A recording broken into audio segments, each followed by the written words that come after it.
I want to do good things here in Bellefontaine, and that's going to be buying buildings, finding ways we can recruit new businesses and new tenants.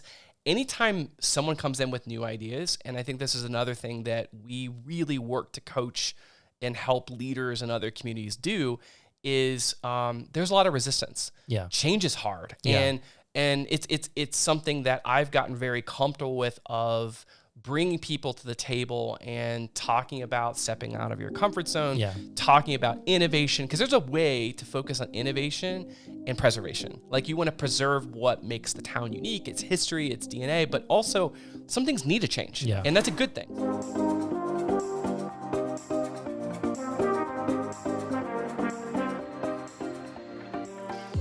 Hey everyone, my name is Ethan DeLeon, and I'm here with our founder and CEO, Jason Duff. We want to welcome you to the Friday Small Talk podcast, where we try to share some of the valuable lessons with what we have learned about entrepreneurship, real estate, economic development, and more. The point of this podcast is to create value for you, the listener, and to create a space to learn, talk about what's trending, and inspire others. So here's what we have lined up. Ethan, this is awesome. This is podcast number 1. And I know for the last several years at Small Nation, we have had this goal and vision to actually get this live. And what I'm so excited to be here today with you. Sometimes we really work on perfection. And one of my mentors shared with me that good is good enough. And so this is it. Like, we are going live with this. I appreciate you being the host and interviewee today, or interviewer today. And I'm excited to get started. Yeah, sure. So for the listeners, I'm a newer member of the team and interested in learning about some of the spaces that Small Nation operates in myself. So Jason, take us back to the beginning. Where did it all start? So as a product of a third generation family business, both my parents were small business owners. I grew up in the town of Huntsville, Ohio.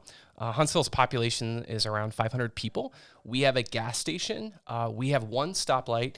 And we have a little trolley that we are really proud of that serves sandwiches and ice cream. So we have a restaurant, and spending time growing up in a small town, working with my parents and my sister, it was, a chance that molded and shaped me. And, being in that environment, I have been bit by the entrepreneurial bug. And I was always passionate about wanting to find and do something on my own. My dad's businesses were in construction materials. We sold lumber and concrete and stone.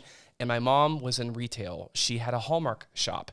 So if you think of the years when there were everyone collected everything. So think of curio cabinets, whether it's precious moments or cherished teddies, those were the years of we sold and had, people loved buying gifts and greeting cards and all of that. So that really molded and shaped me to I learned, but I wanted to do something on my own. And so real estate has always been something that's been fascinating to me. And I had a mentor that, after I graduated college said, Jason, if you don't want to or know exactly what you want, you should go to real estate school. And so I ended up getting my real estate license and bought my first property. Wow, right out of college? So it was about a year or two after college. So you have to understand, coming out of college, this was in about 2005, 2006, and that was when the recession hit. So finding jobs, really finding opportunities wasn't easy. And I kind of didn't know exactly what I wanted to do, but the time that I was away from college, from my hometown and my community, a lot of things changed. The big box retailers kind of came into our community and bought out the independent pharmacies. The men's clothing store, when I, was 13 years old, the owner, Jim Greer, he taught me how to tie a tie. Powerful experience as a young man. That also closed. My mom ended up selling and her business closed. So it was a time of transformation, but I think in those moments when things get difficult, there's also tremendous opportunity. So for me, it was being able to buy my first property. So bought my real estate license. I found that there were these empty buildings, and particularly in Lakeview, Ohio. So another very small town, but in a bustling area of Indian Lake, which is a tourism area. the community bank closed. The big banks kind of came in and bought up the independents. It left an empty bank building. Yeah. Banks are really important for a small business ecosystem, and they're also important for consumers. But where do you get loans? Where do you make deposits? Where do you interact and learn about, financial tools? When a community doesn't have a bank, that's a problem. Yeah. So that was my first project. I bought that building. I got a private money loan from a family member to do that. That wasn't easy. A lot of traditional banks wouldn't lend me money because empty buildings in general are a tough thing to turn around. Yeah. But I got that loan, and then I knocked on a lot of doors of other community banks saying, hey, here's the reason why Lakeview, Ohio needs a bank. And the big banks that bought up the little ones, there's still great potential employees. There's great local businesses. There are people here that I think will support you. The community has your back. So when that new bank opened up, it led to other projects in Lakeview, Ohio to fill other empty buildings. The pharmacy that got kind of purchased by Rite Aid and the building was empty, we ended up finding a scratch and dent grocery store called the Downtown Discount Grocery that while the small town couldn't get a new grocery store, that scratch and dent and that grocery store had great canned foods and products and things that the community needed. Mm-hmm. And that one business, the grocery store did so well at the one location, we ended up expanding them and they added a whole bunch of other meats and fresh fruit and produce. Like it was kind of that testing ground to get things started. So my whole kind of experience in DNA, real estate has been a big part of what has founded Small Nation because it's tangible, it's real, it's visible. But I think the deeper thing is really looking out to the things that every small business owner needs to grow, to prosper, and to be successful. And so our company is built all around what we think that small towns and small businesses are a big deal. Yeah, that's great. So you touched on this a little bit, like real estate is obviously a big piece in the Small Nation, but can you just give us a quick overview as we're just setting the basis for this podcast and just for anyone listening, what all does Small Nation encompass and what is the Small Nation brand? Well, I love the word that you use, brand. Like for the longest time, we didn't have a name for what we did. Yeah. And depending on when you met me in my past, I've done a lot of different things. I've worked in family business, helping people with concrete driveways, stone for their yard, and I've also sold custom imprinted greeting cards at Christmas time. I've fit people with orthopedic shoes. I have helped rent people self-storage units. Depending, and I think that's the entrepreneur's journey is that we have a background that lends itself to where we end up. And I think the whole body of my work has been, what can I do to get to the next level? And what can I do that solves more meaningful and significant problems in the world? And I think if you can find a job that every day you get up and you feel good about it and you feel like you're accomplishing something, for me, that's how I'm wired. And I love transformation. So we started getting into real estate. I mentioned the work in Lakeview, Ohio. Well, to get to the next level, we had to think of a vehicle that banks and investors would care about. And it's not that they don't care about historic buildings or small towns, but I needed something that really was kind of a rubber stamp to say, oh, that makes sense, and I'd love to lend you money, or I'd love as an investor. Yeah. And so self-storage is really how we got started. And when I first heard someone saying, well, have you thought about looking and learning about self-storage? I'm like, you mean those very little boring garages on the side of the road?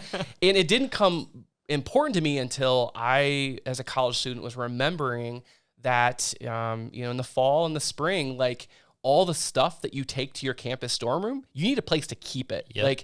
And it just came about that being around Indian Lake, people had boats and jet skis, and they would renovate their lake house, and there wasn't a great place to store stuff. So we started building self-storage facilities, and I was the guy in the beginning that didn't really have a sophisticated system. I had a spreadsheet, and every time I got a new tenant or customer, I'd write their name down, what unit number they're in, and how much they would pay me. And then I just assumed people would pay me. Well, people didn't pay me. And so and this was also in the days where I literally had a phone line and a little office, and I would sit by the phone waiting for it to ring for someone that wanted a self-storage unit. And I also had an answering machine. Like, this is like pre-cell phone. I had an answering machine that I would like read all the prices and the sizes. And then I was so excited to arrive at the storage facility, like hoping that someone left me a message to call them back to rent a unit. But I think of those early experiences where there's tons of learning, but I started like interacting with customers and especially small business owners. And when they would rent a storage unit, oftentimes it would lead up a conversation to say, hey, like I've got my small business out of my storage unit, but I really wish I had a storefront. Yeah. Or I really wish I had more office space. So like, I think what the DNA has been in creating Small Nation, it has been really listening to our customers and our communities of what they're missing or what significant problems the community has. So a lot of times you go into a town and they'll say, this town isn't significant or special or unique because. Yeah. It might be because we lack great restaurants. We lack awesome places for people to live. We're missing the really cool coffee shop, or we're missing a place to like incubate a business idea that I have. Like what I would drive around to so many towns, I would meet people that felt unappreciated and underappreciated, but had these tremendous gifts, ideas, and abilities. Sometimes they were labeled. And that's something else that I think is the heartbeat of what we do. Like, I am all about fully embracing weird. Yeah. So Ethan, as we go on this like podcast journey, more of my weird is going to come out. Like, I'm just going to warn the listeners today. Like I'm pretty unique. Like I have these kind of quirks and these unique kind of things. It's part of my DNA, but but if you're not weird, you're boring. Well, I'm glad I agree with you about that. I'm glad, there are others. And I think that's kind of what we have done is that, we resonate with small towns, we resonate with small businesses, but we identify people that have these superpowers, these creative skills, these talents. And like, why don't you, come work with us, come hang with us. Let's, join the team and let's build something great. Build this nation. Yeah, that's great. So that kind of leads me into my next question. I once heard it said that a basic formula for business is a need plus an offering or like a solution. So it's no secret that Small Nation is associated with Bell Fountain. You were talking about, over by Indian Lake, but what needs did you see in Bell Fountain that you could see aligning with your own like personal ventures? As an entrepreneur, you're out there, trying to make your name and, try to win. Like, what did you see in Bell Fountain? You were touching on some of those, I think, briefly, but like, what made you want to come here?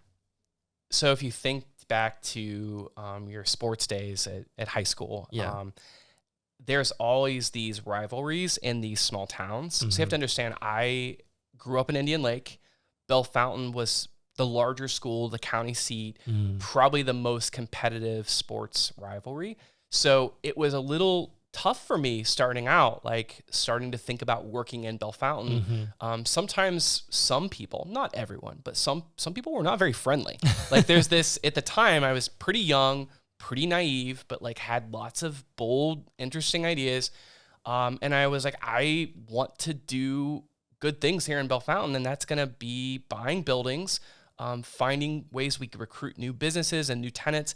Anytime someone comes in with new ideas, and I think this is another thing that we really work to coach and help leaders in other communities do, is there's a lot of resistance. Yeah, change is hard, yeah.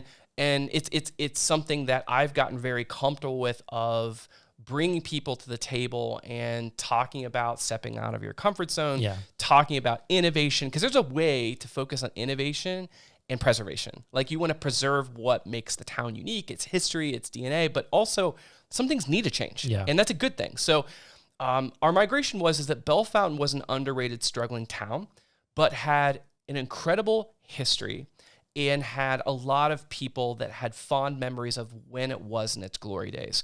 And I remember hearing those stories about, it was a railroad town. And the reason why there's so many great historic buildings and building stock in Bell Fountain is there was a lot of wealth and industry and innovation and creativity here 120, 130 years ago. Yeah. But like happens to a lot of towns, they go through different cycles. And it just happened that Bell Fountain was in a very deep depression and was struggling. The common things of empty buildings, of people wanting to leave town, so population decreasing, young people feeling like there's no hope or reason why they would want to stay in the community after school. These are the common kind of things that you hear in a lot of towns, but I just recognized Bell Fountain was close enough. And it was also something after having experience working in Lakeview and Indian Lake, there were lessons and experience and knowledge that I felt I could translate and do in a bigger city, in a bigger market. Yeah. And so that really became where we develop Small Nation. Small Nation invest in places, spaces, and dreams for small towns and entrepreneurs. And that DNA was the transition of what can we do to come into a town to get that investment engine going, those new ideas flowing, and meeting people that want to work together to really make an underrated town cool again. Yeah.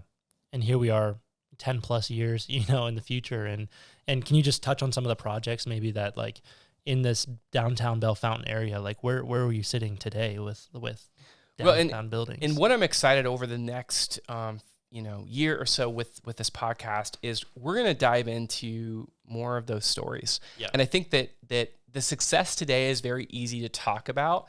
And I think some of the facts and statistics make it look very easy. It's not been easy. But what I think is going to be fun is you're going to be hearing from guests that have been at the ground level and really built new restaurants and new gyms and salons and retail stores, all the things that are the fabric of a successful revitalization for a downtown.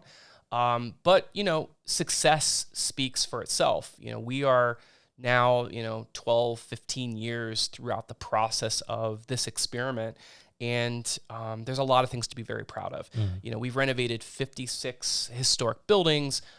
We have recruited and helped start 7 new downtown restaurants and eateries. We've got 34 upper floor loft apartments, 20 plus specialty retail stores. All collectively, about $40 million of capital has been invested in downtown Bell Fountain to renovate, improve, and start these businesses up. And here's why that matters, is that it's created 180 new downtown jobs, and all of that is attributed to improving the tax base, both for real estate taxes, income taxes, and not only that, those are the kind of the quantifiable data points. The things that's more heart and more emotion is it's restoring the pride and the energy for how people feel about living, working, and doing business. Something here. You can be proud of. Yeah, that's great. So what do you think is next for Small Nation? I mean, we've come, you've come on this crazy journey, and here you are, sitting here, and all these crazy things are happening in Bell Fountain. What do you think is coming down the pipe? Well, I think that we're going to continue to double down on the great, businesses and tenants and things happening here in downtown Bell Fountain. But we're really excited to take all of the lessons, knowledge, and the experiences that we've had here and help other communities, not just here in the state, but around the country. So we have a lot of different ways from a consulting perspective, from an investing perspective, of meeting people that are like us in other communities and giving them not only a plan, but giving them tangible, actionable items that they can be doing to make their town better and to start that engine. So I think the biggest thing that we're excited about is learning about what other communities are having challenges with, other investors are having challenges with, but then giving them case studies, giving them examples, giving them education and knowledge. And I think that's the big thing I'm most excited about this podcast is I want to be as helpful, as real, as open and honest about how to achieve success, not just financial success, but also really building a team, building a company, building a community. Like all of those things are are really, really important, and they all need to work together. Yeah. But I think the things that are next for us are really exciting.